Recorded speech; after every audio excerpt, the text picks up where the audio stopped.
I'm Vin. I'm Sori. And this is Sabaton, the final solution For Brian. For timely topical political commentary, you can hit us up at Middle America with Vin and Sori. Lots of stuff happening in our current milieu. More than enough to go around and Seduct. give you what you want. Seduct. Yeah, so for timely topical political commentaries, Middle America, Vin and Sori. There are multiple ways to get your song reviewed, dear listener. My favorite is the community option, $1 at the gate gets you in your Patreon, where you get to meet the amazing Leah of the village, Pony of the village, Zonia of the village, Helendros, etc., etc., etc. It's actually pretty cool. Our Patreon portal has grown as far as like what we're able to offer people. Mm-hmm. So we're in a band with some people in our community in the village, actually.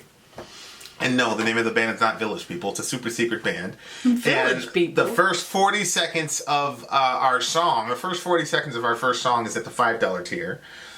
My drummer and I, we're working together on an instrumental for The Baby, and you're going to be able to hear that at the $10 tier once that's up. Don't join the $10 tier now. I'll tell you when it's up. For that to happen. So, and then there's like a $25 tier and all that. So like there's you get lots of different things. We're able to do more things on Patreon because, quite frankly, because of Sori. There are other reaction channels and, they don't have a lot of tiers, and the reason is because it's very involved work. Sori does about 2 to 3 hours a day on Patreon, so kudos to you for that. And then if you don't care about being in a community and all that jazz, and you don't want to work with your alliance to work together to get a song reviewed, because the alliances, they pull their points together and then they tell us what song to do.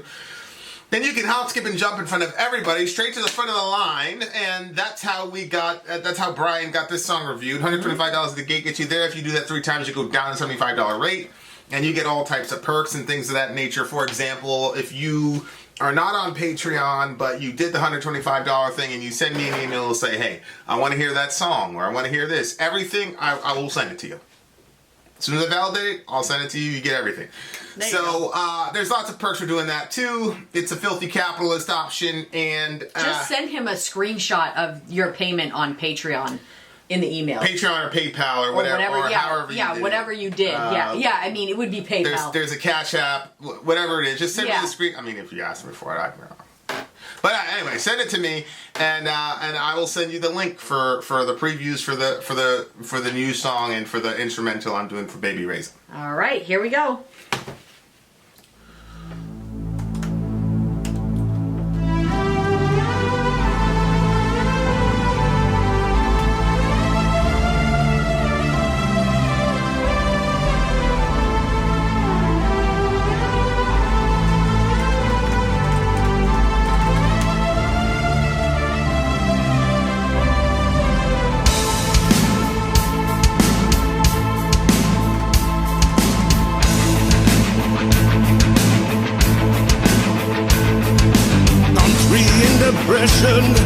Nation in despair, one man seeking reasons everywhere.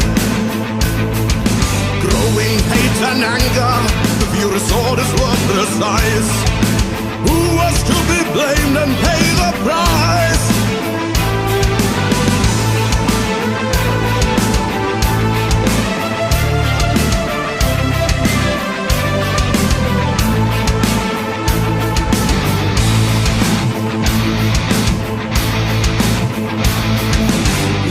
Propaganda, turning neighbors into foes.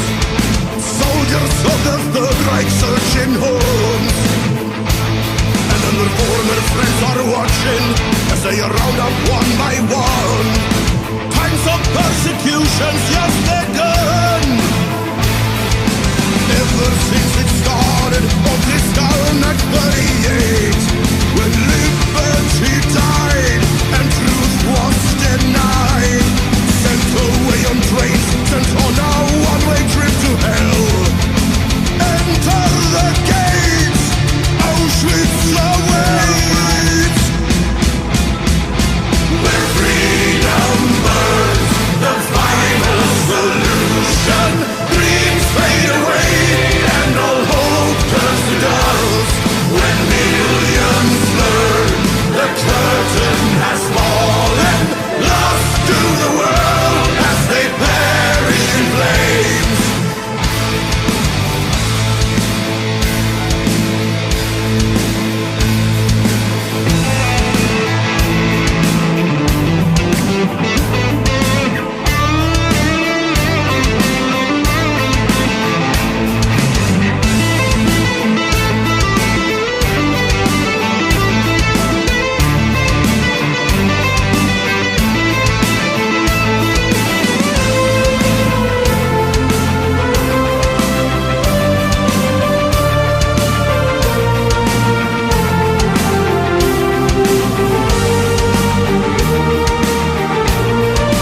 depression.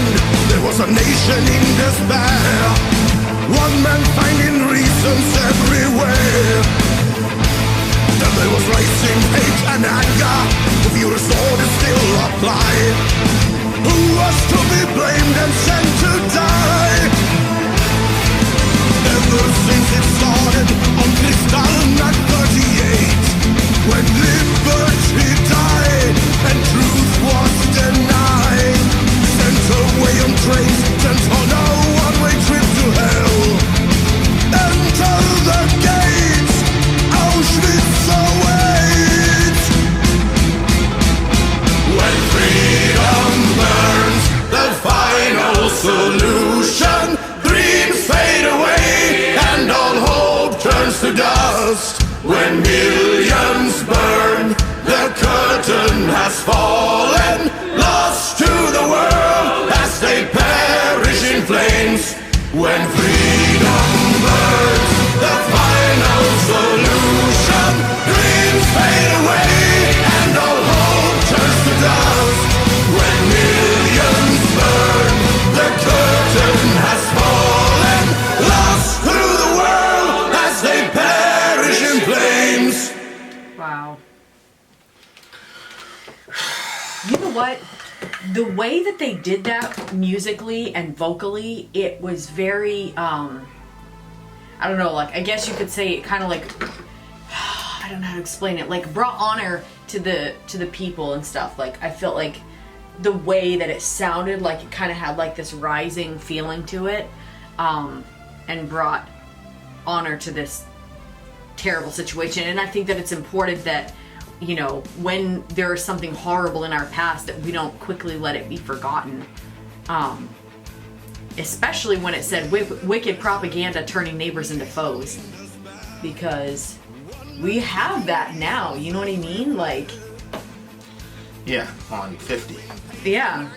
Yeah, you know, people...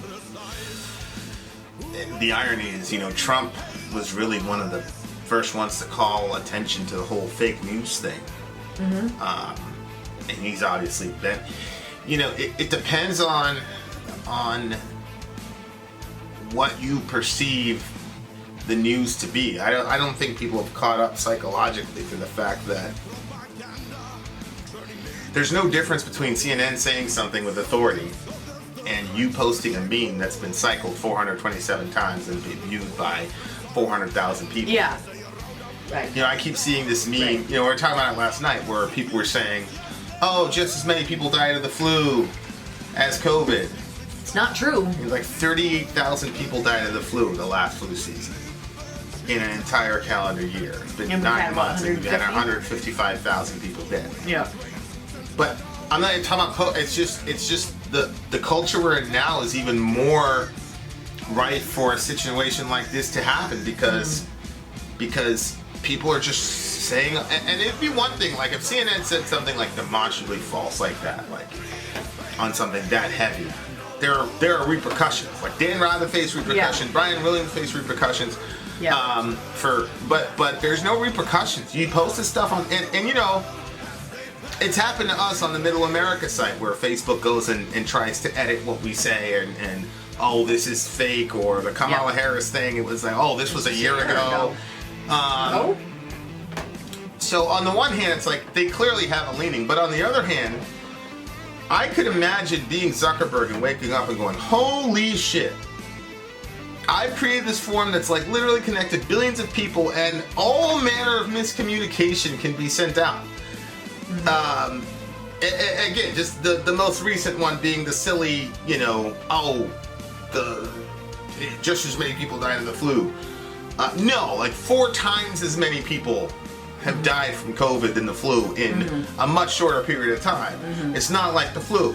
That's just one example. So it's like, man, so the things that Facebook does, people go, oh, you're limiting free speech, yada, yada, yada. And again, I believe that they have a political leaning. I believe YouTube, Facebook, Google, they all have political leanings, and it's all in one direction. I believe that. But on the other hand, like, you have to think, like, what if you were them and you felt responsible? You know, a lot of these people, they feel responsible for Trump. Like, they really believe that Trump is some giant existential threat. And I view Trump as a guy who has racist and fascistic leanings, but that he is not a full-blown, in chemical purity fascist racist. Right. Yeah. I think he's just as pretty much fascistic and racist as anybody that has power in the United States. Obama, don't you remember the Verizon scandal with Obama and all this? I don't want us to miss the point. The point is like the propaganda thing, like you're talking about, like stuff it's a crazy situation. And it's kind of like, when is it gonna end? And people don't care. That's the other thing. Like I told like multiple people. I know. I said, this is completely wrong. You are completely wrong on this. It makes me so. And then I go, and they agree, like, oh yeah. And then it just stays up. It's weird. Well, weird to me. For me, when you say something, I know that you have studied, you've gotten your facts. You're very, very focused on making sure that your information is correct and that you have everything you need. You don't just throw out, like, I would be more like, yeah, this is what was said, even though I haven't actually, like, researched deep down, like, where that information came from. You're not like that. You're like, everything gets researched, everything gets cited, blah, blah, blah. And so when you come with the facts on something, I'm like, oh, okay. But, like, I am amazed. First of all, we have a bunch of kids. So when you're dealing with kids, sometimes you tell them the facts and you explain something to them and they just simply don't agree because they're know-it-alls. And like, it's amazing to me that some people, lots of people, never grow out of that. Like, you're presented with the facts and you just completely disregard them. I had posted something, everything blew up on the thing. I was like, wow, I couldn't even believe everything that was being said. And then you jumped in and you like posted, I'm like, there comes my man, posted all that stuff. And you posted all like these, you were citing stuff, you were like, everything was well put out there. And then it was like, that was it. Like, that was it. They never even said, I couldn't believe it. Like, nobody changed their mind. And then I'm like, well, perhaps they realized that they were wrong and they're too humiliated to say it, so they're just leaving it there. But then within 2 days, they put out some other stupid post. I'm like, what is going on? Yeah, it's just... The dude literally jumped from that and then he went and just posted it on his thread. It's he like, posted the same nonsense, even though he had been refuted. Yeah, it's about car accidents or whatever. Oh, yes, and yes, all yes. that. It's ridiculous. Like... So the propaganda thing is crazy because now you've got a situation where people are propagandizing themselves, Yep. which is a whole new level of... Yep. So... I'll tell you what. Go ahead. No, go ahead. If I was in this situation where my neighbors, like, turned me in, became my enemies, turned me in, and separated me from my family, like, that to me is the worst. Like, I feel like I could endure a lot of different horrible things as long as I still had my family. But if you took all my kids and you away from me, oh God, that's just... Like, I remember, like, reading stories of, like, where they said you would just hear the women would just be crying and crying. And as a child, when I would read that as part of school, I just thought that they did... that the only thing that I could focus on was the hardships. Because they were working them so hard and they were sleeping them in horrible conditions and trapping them inside of these places. So I thought that's all there was. Now that I'm a mother, I'm like, if you separated me from my kids and oh my gosh. Yeah, I was watching this thing on these Chicago gangbangers, and there's this girl, this legendary girl, she like bodied like 17 people or something. And like her little cousin died in front of her, and then her best friend died and all this, and like she would post where she was on Twitter. You know, like it'd be like, oh, I'm up here, if you want to pull up, show up, blah blah blah blah blah, and people like, yo, she's so stupid. It's like, so eventually dudes roll up on her and they shot her a bunch of times and they killed her. She wanted to die. But it's obvious in that situation that she wanted to die. Like everybody important to her had died in front of her. She just wanted to die. You know, like that's obvious. But she wanted to go out like a gangster. That's what she said. Like, I'm gonna go out like a gangster. And like the cops told her, like, yo, dudes are coming from you, blah, blah, blah. And she's a girl, so they were kind of like, hey, we could, and she posted, yeah, she's like, yeah, when it's time for you to go, you're going to go, you know. And 12 hours later, she was dead. So, like, you just, in those situations, I can just imagine so many of those people just dying because they... But here's the thing about, you know, people talk about never again, and the Jewish community has been very good about making sure that people never forget. And it when I say they've done a good job, because when black folks talk about slavery, they go, but nobody says that about the Holocaust. No. And if you do, people go, you racist motherfucker. Yeah. But here's one of the things that almost never gets talked about when you talk about learning from history. Why is it that we do not talk about the situation that made common German people so crazy that they were willing to elect a guy like Hitler, who then led them into doing what they did? To me, historically speaking, and you know, this is something I think about a lot as a homeschool parent, when I finally say, how do we show this to kids and interpret this, especially as Christians? So if anybody doesn't know what I'm talking about, I'm on history.com right now. And so you had this thing called the Treaty of Versailles.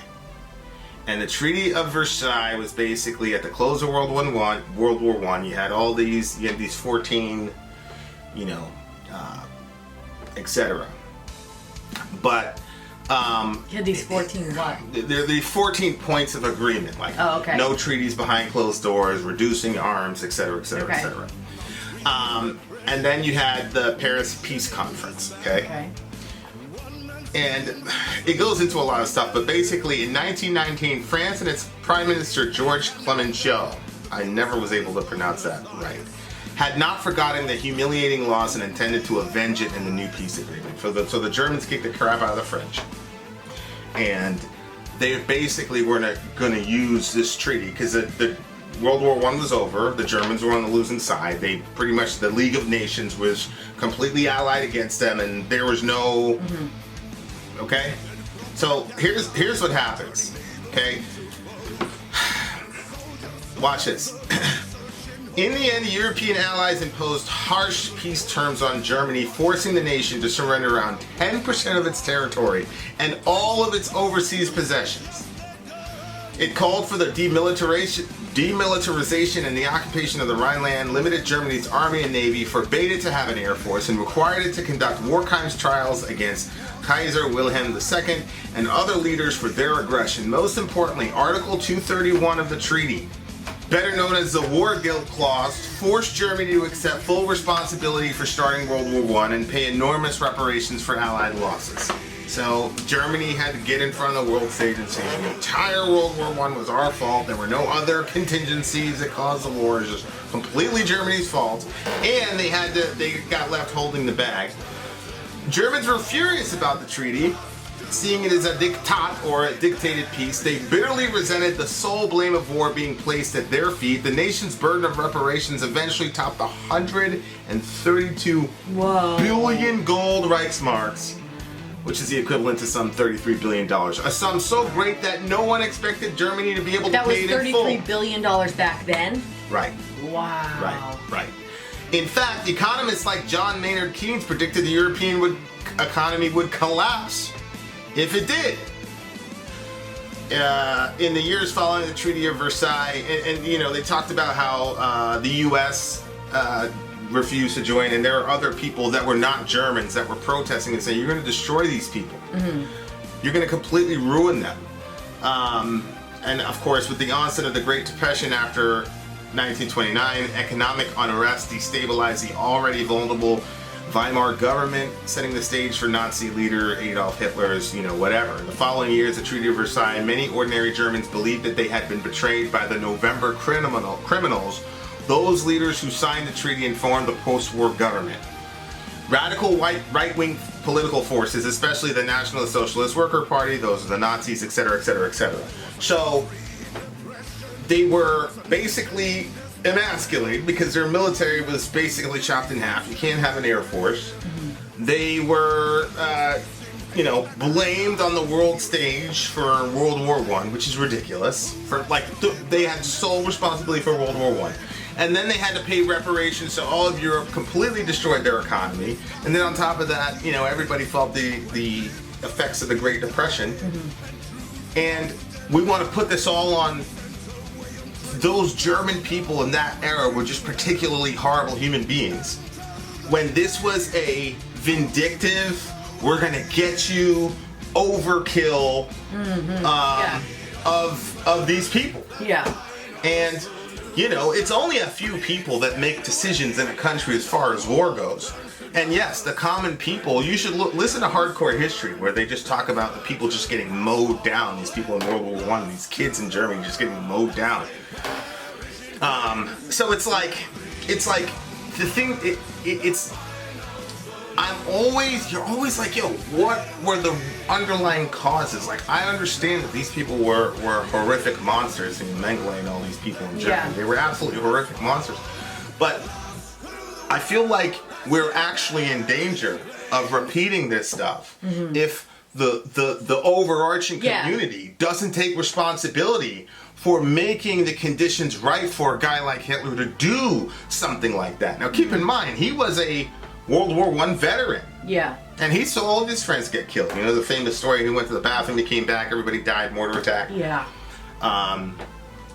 So, I am not, and I know in the comment section, people go, "Oh, you're making excuses for Germany, blah blah blah." No, what I'm saying is, things like this don't happen in a vacuum.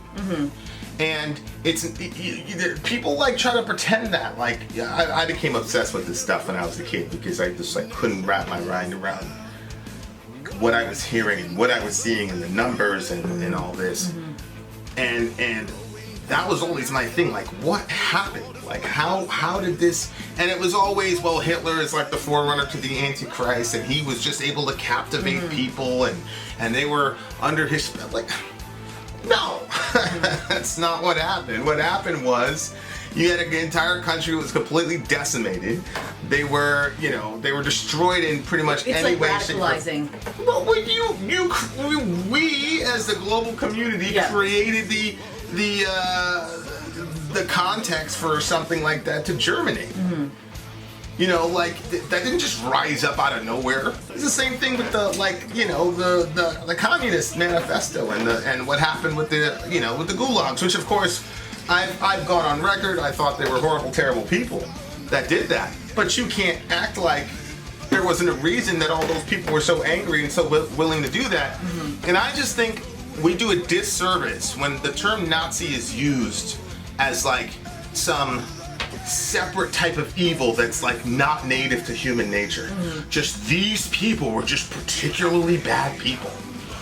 It kind of creates, there's almost this mythology around Nazism that these are different human beings from some other planet. Hello, please, look what's happening in the media. Look what happens at a Trump rally. Just Trump people, don't get triggered. But think about it. These dudes were attacking people, they were punching, and why were they so angry? You say, oh, they were just racist. They were economic conditions. These are people in the Rust Belt. They've been abandoned by the Democratic Party. We've spent $8 to $11 trillion on war. And the factories are going out, and the future that their parents had, it was basically set. You work at the factory, you do your 20 years, you get your pension, you go off into the sunset. That was not passed down to them. And then on top of that, they don't see any future for their kids. And this is all, you want somebody to blame.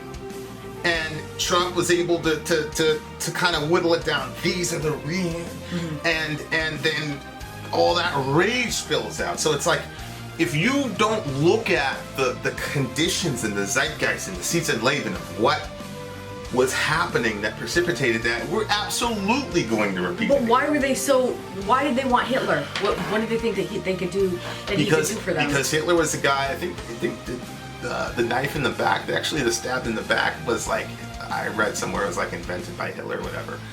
Think about it. You have Germany on the world stage being completely denigrated. Germany's horrible, you guys did this and that.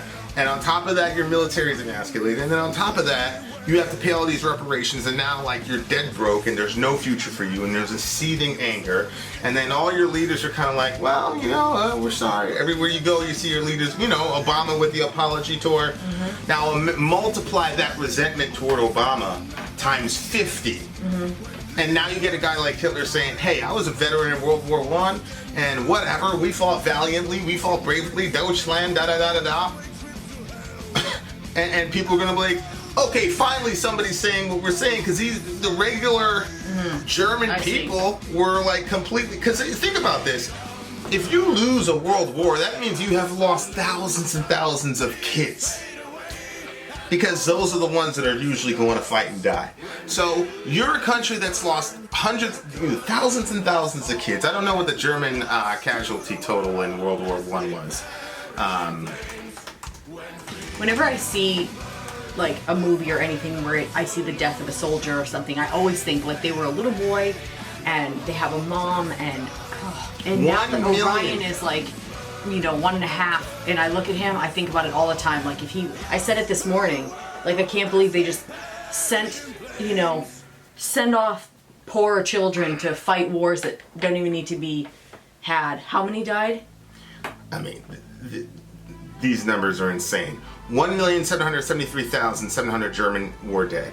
4,216,058 wounded. 1,152,800 prisoners of war. For a total of 7,142 casualties. There's another count here that's got him at 11 million. I mean, so you've got millions. Were they forced into it?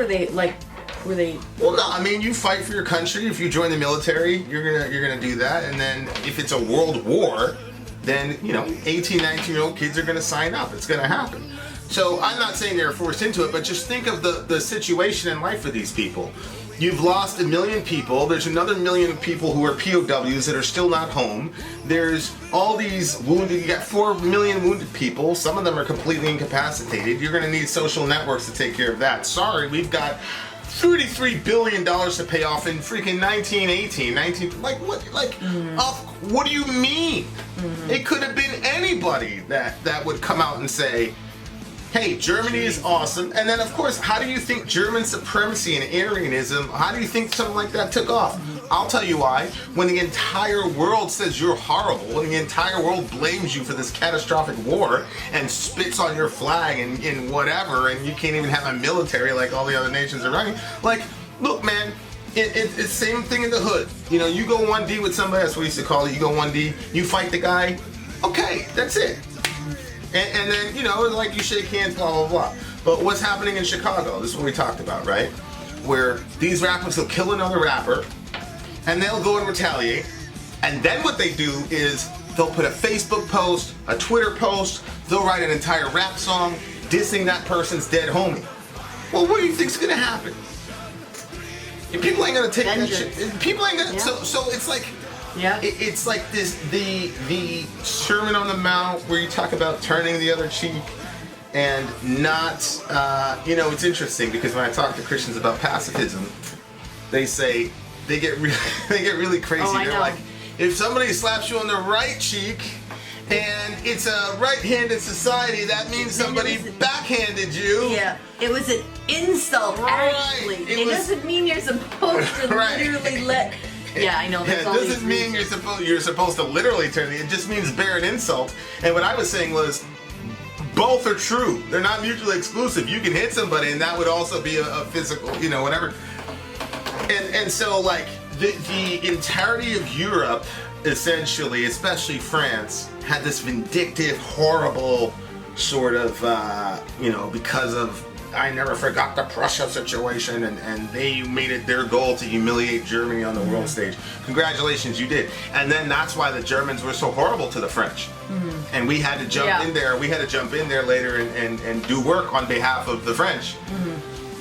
So these type of conditions create, obviously, German supremacy. It creates this crazy nationalism. I remember after 9/11, I started reading these But articles. why go after the Jews? Why not go after the French? Well, because The French was too big? Well, no, the Jews, they lived amongst Jews, Yeah. right? Because remember, prior to that, there was no state of Israel. Yeah. So if you had a problem with French people, they go back to France, everybody's good. See what I'm saying? There was no place for Jews to go. They were the minority, and Jewish people generally do very well financially. So you've got all this hate and anger happening. You've got a vulnerable group of people who are doing, oh, well, you guys look like you're doing okay. And then he blames the Jews, stabbed in the back, yada, yada, yada, because you got to have somebody to take out your aggression on. Because before they really built up their military and did what they did in World War II, I mean, they almost took over the world. But prior to that, they were completely disempowered. And so now you've got this vulnerable group of people, you know, it's like, and so they just completely took out all their anger, rage, and frustration on these people. They were able to channel it. And when people say Trump is Hitler, I think it's ridiculous. Other than the principle of, it is clear to me that Trump knows how to garner up negative energy in response to the very real gripes that people in America have. Bernie is the opposite side of the same coin. He tries to do it with positive energy, so he demonizes the billionaires or whatever. But his methodology is to say, let's get everything back equal for the little guy. And honestly, demonizing billionaires is not very dangerous to billionaires because those guys are running around security details anyway.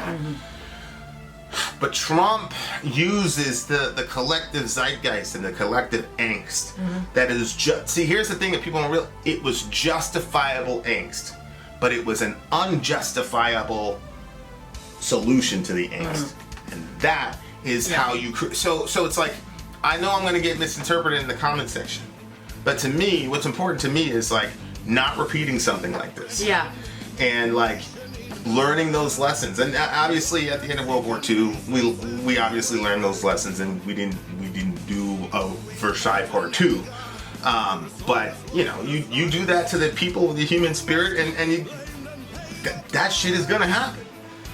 And so like, you know, I'm a collectivist. I'm not a very big fan of like blaming one specific person or whatever for a crime and not talking about the collective responsibility of the community that created a situation in which, because look, man, you trying to tell me that if those conditions were not rife in their context, a guy like Hitler could show up and do all that shit? Like, come on. It's ridiculous. And that's kind of how I view Trump. Like, people are talking about, look, if we don't figure this shit out, what's coming down the pike? You think Trump is bad? You wait. This can get so bad. Let me tell you something. This can get so bad that some of you hearing me will miss Trump. You go, oh, no. Think about how George Bush is looked at now. Look at how W is looked at. W is looked at as, because W is saying, what the hell is going on with this guy? He's terrible. As if W isn't responsible for our $11 trillion of debt and the million civilians that we've killed in Afghanistan, Iraq, etc. This dude is just running around like he didn't do anything. And so now, because you got Trump in there, people are like, you know, you got the Obamas and there's, you know, exchanging candy at his dad's funeral, and there's all this, you know, like Trump is so bad that he made a guy like W look like a saint. He's almost canonized now. So if we don't figure this stuff out with the economy and how we communicate in the media and things like that, like it could happen again.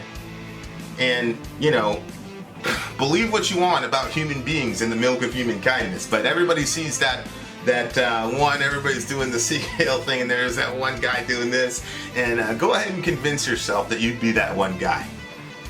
You don't believe in hierarchy of human value? Are you sure? All human beings are equal and deserve to be protected? Or are there certain human beings in your society who you are okay with killing? Because you've invented some qualification for what makes a human being worthy of living. Stop overestimating yourself, dear listener. Yeah, so it's a terrible song as far as like, it's a wound, man. Yeah. It's a wound that I really honestly have never gotten over. There was this commercial with Anne Frank, and they were playing that song like, I think to myself, what a wonderful world, and they had I remember it clear as day. They had Martin Luther King. They had all these like snap. I was like, okay, I know who he is. I'm like, who is this girl? And my mom would never. She would just. And then finally, she sat me down and made me my egg. And then she explained what happened to those people. to Anne Frank and them. And I always say like that was the moment I lost my childhood. Like I lost my innocence as a child after that. So and it's like. So now, I mean, so I was obsessed with it. And one time we were in a homeless shelter. We were in a synagogue. So that's where I learned how the Christians in Germany treated those Jewish people. So, yeah, man, it was it was a hard thing. But you know, as you grow, you start to read, and it's like, wow, like what did you expect to happen? I mean, we've never seen something like a Holocaust before, but you can. It's like these rappers. You kill this dude, and then you put a video out about him, making fun of him, you know, on the stage of the world, basically. Dudes are gonna get at you. So, rest in peace to all those beautiful souls. And obviously, we know that it wasn't just the Jews that were murdered in concentration camps, the gypsies, homosexuals, religious dissenters, you know, secular dissenters. It turned into an absolute bloodbath. It was a witch hunt too. Yeah, 100%. And everybody needs to take culpability for it, not so that we can point fingers, but so that we can know never to do that again. And the crazy thing to me is like it seems like it you know, especially after talking to Sarkast, it seems like the Germans and the Austrians have a very like clear understanding of their side of it, but it doesn't, you know, like you almost never hear this come up in Holocaust discussions. You almost never hear it. And that sort of vengeful, vindictive, bitter, you know, I'm gonna get even with you. Yep. It perpetuates nothing but violence and hardship for people. And so when Jesus says turn the other cheek, okay, fine, the Germans humiliated you, who cares? It's done now. They lost the war. Let it go, and let's move on with life. No, we're not going to turn the other cheek. They embarrassed us, so we're going to embarrass them. Okay. All right. So rest in peace to all those beautiful people. I have a really, really hard time with this stuff. I think Sabaton did a very, very, very good job. It really did. They did a good job talking about it. They communicated in a not preachy way, but I felt like they felt like they did it justice. I totally agree. They have this thing on their website that has like the historical fact of what happened. You know, so Poles, Soviet citizens, POWs, Slavs, Romanis, communists, homosexuals, Freemasons, JW, Jehovah's Witness, mentally and physically disabled. The Romanis, I think, are gypsies. Actually, I think gypsy's a slur. I'm not sure. Anyway, sorry guys, this isn't a regular, you know, review, but just a very important topic. So, all right, there you go. What do you give something? It's actually an 11 for me. I think it's extremely important. I think that his voice was really good for it. Musically, what they did, or just overall, I just thought it was a really, really good song. I like that they did it. That they didn't glorify it like evil was evil and that was clear. You know, sometimes like when bands cover songs like this, like you don't really, they're like doing for the shock and the whatever of it. But these guys, it's clear that they wanted to communicate how horrible it was. So they did a good job. It's an 11 for me. And I thought you were going to silent count it. Did you almost? Here's the thing about silent count. Like, if it's about one person, sure. But if it's about something like this, where it could very well happen again, which I believe it absolutely can happen again. I also believe that it is already happening in another context. But I don't want to take away from the focus here. It's required reading, basically. Everybody should listen to this song as a requirement in the metal community anyway. So there you go. Love each other, man. That's all. When somebody does something crazy to you and reckless, and you have them in a moment of weakness, man, Christian or not, turn the other cheek. Somebody's got to break the silence of the cycle of violence, and why not you? So there you are. Then out. Story out. Gone. Depression, there was a nation in despair. One man finding reasons everywhere. Then there was rising hate and anger. The viewers orders still apply. Who was to be blamed and sent to die? Ever since it started on Kristallnacht 38, when liberty died and truth was denied, sent away on trains, sent on a one-way trip to hell. Enter the gates, Auschwitz awaits. When freedom burns, the final solution, dreams fade away and all hope turns to dust. When millions burn, the curtain has fallen, lost to the world as they perish in flames. When freedom